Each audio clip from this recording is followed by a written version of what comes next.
Propane has long been a vital fuel on farmyards all across the country. It's been the fuel of choice to power grain dryers after a wet growing season. However, recently it's begun to show up on farms at the opposite end of the crop growing season. Propane engines are showing up on irrigation units all across the country, thanks in part to an incentive offered by the Propane Education and Research Council. Mark Lightman is the PERC Director of Marketing and Business Development. He said propane has advantages that diesel fuel, the usual fuel of choice for irrigators, just can't match. Not really. We've seen diesel prices really go up a lot over the last few years. And while other fuels and energy sources have gone up a little bit as well, not to the extent that diesel has. And when you couple that with the fact that diesel engines themselves are more expensive because now they have to meet the new Tier 4 EPA emission requirements, that requires exhaust after treatments, and additional expensive equipment had to be added to diesel engines to make them clean. Or when you add all that price up, then all of a sudden the other options like propane start to make more sense. So the first cost is much more attractive, if not cheaper, in many of the stationary engine applications for propane. And then the fuel cost is really where the big savings tend to be year over year. He said lower pricing is the biggest advantage propane has over other fuel types, but that's not all. Frankly, it's an American-made fuel. Most propane today comes from natural gas, which is domestic.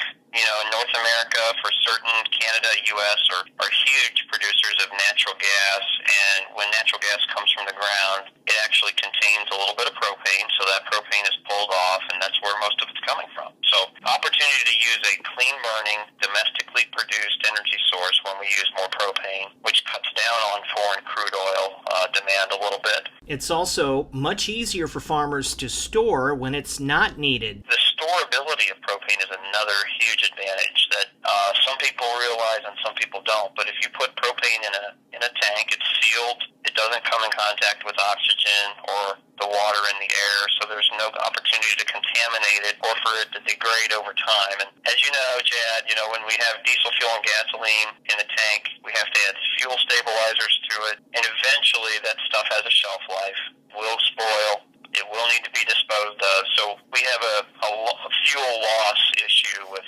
diesel and gasoline that we don't have to worry about with propane. The propane industry was hit hard this past winter. Short supplies of the product and high demand drove prices much higher than they'd been in recent years. Lightman said they've seen price fluctuations in the past, but not quite like that. Well, I think with any energy source, or for that matter, any other inputs for the farm and commodities as well, there's an opportunity for some volatility based on demand, and a lot of that demand is driven by the weather. Last year was simply the case.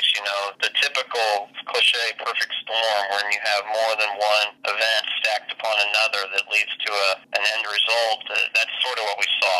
We saw some increasing exports of propane because the price was really low on the global market. So it was an attractive thing for other countries to purchase from us. And then we had a pretty heavy grain drying year in let's say September through November. A lot of grain drying demand, a little more than we would normally see. That in and of itself wouldn't have been an issue, but we had an early and cold winter that just set in and sustained itself for many months. When we add all that up, we had really more of a local and regional transportation challenges, getting product where we needed it when we needed it. Phil Smith is lead energy salesman for the Aurora Cooperative in Aurora, Nebraska. He talked about the perfect storm that made life in the propane industry very challenging. Yeah, I've been in this business since the late 80s, and we've had spot outages of propane over the years, as we have with all of the products that we work with, gasoline, diesel fuels, but nothing to that extent. That was kind of the perfect storm and supply disruption, which came on the heels of a large drying season followed by an extreme cold winter heating season. So everything, the stars all lined up completely wrong. Lightman talked about the U.S. propane supply and said it is replenishing. Actually, because of the growth in natural gas exploration and production, if you will, we've seen a lot more propane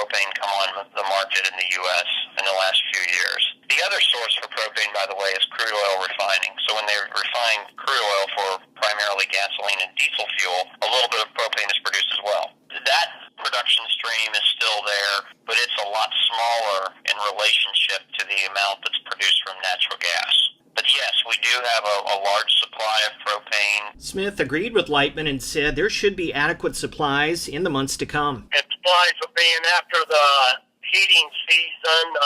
Supplies are refilling and looking at the EIA weekly numbers, it looks like we're going to be on track to refill the storage caverns before we get into next fall. Lightman said the propane incentive program helps farmers with the cost of switching from diesel irrigators to propane. Now, part of the deal is farmers keep a little bit of records and let the PERC know how it works. Farmers that went with a new engine in 2013, a new propane engine, reported using 37% less fuel than the diesel engine they replaced. Now that's just a farmer-reported improvement in efficiency. Now, got to keep in mind that they were replacing an old engine with a new engine, but 37% less fuel, and that's on a per-hour basis.